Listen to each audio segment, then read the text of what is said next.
નમસ્કાર. જમીન નવી શરતમાંથી જૂની શરતમાં ટ્રાન્સફર થશે. તો ચાલો જાણી લઈએ કે ઠરાવ શું છે અને અન્ય માહિતી. 8 એપ્રિલ 2025ના રોજ આ બાબતે ઠરાવ બહાર પાડવામાં આવેલ હતું. ત્યારે અમદાવાદ જિલ્લામાં 49,000થી વધુ સર્વે નંબરની જમીન નવી શરતમાંથી જૂની શરતમાં ટ્રાન્સફર થશે.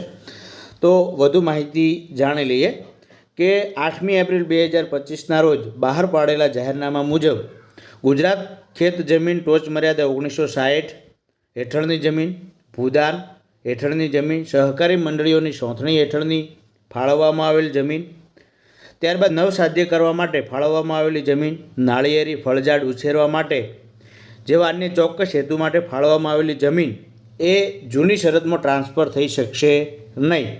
જ્યારે આ સિવાયની તમામ નવી અવિભાજ્યની શરતની, પ્રતિબંધ સત્તા પ્રકારની તેમજ નિયંત્રિત સત્તા પ્રકારની જમીનો જૂની શરતમાં ટ્રાન્સફર માન્ય છે.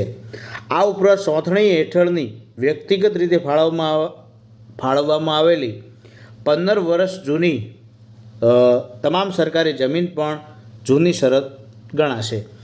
જાહેરનામા બાદ મિત્રો જિલ્લામાં કામગીરી પણ શરૂ થઈ ગઈ છે. ત્યારબાદ અગાઉ ગ્રામ્ય વિસ્તારમાં ખેતીથી ખેતી માટે 0% પ્રીમિયમ હતું અને ખેતી ટુ બિનખેતી કરવા માટે ગ્રામ્યમાં 30% પ્રીમિયમ ખાતેદારને ભરવાનું હતું. જેના માટે મામલતદાર કક્ષા એકાદ મહિનામાં જૂની શરતમાં જમીન ટ્રાન્સફર અરજીનો નિકાલ થતો હતો. ત્યારબાદ નોન એગ્રીકલ્ચર માટે અરજી કરી શકાતી હતી. હવે જૂની શરતમાં ટ્રાન્સફર કરાયેલી જમીન પર પ્રીમિયમ ભરવામાંથી મુક્તિ મળશે.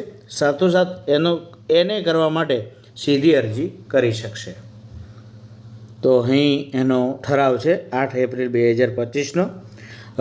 તેની અંદર પણ આપ જોઈ શકો છો જે આગળ વાત કરી કે કઈ જમીનો એ નહીં થઈ શકે એની પણ અહીં વાત કરવામાં આવેલી છે. એ અગાઉ મેં તમને જણાવ્યું એ જ પ્રમાણે છે. તો આ હતી અગત્યની માહિતી. આપને કોઈ પણ પ્રકારનો પ્રશ્ન હોય તો જરૂરથી કોમેન્ટ બોક્સમાં જણાવી શકો છો. Thank you. આભાર.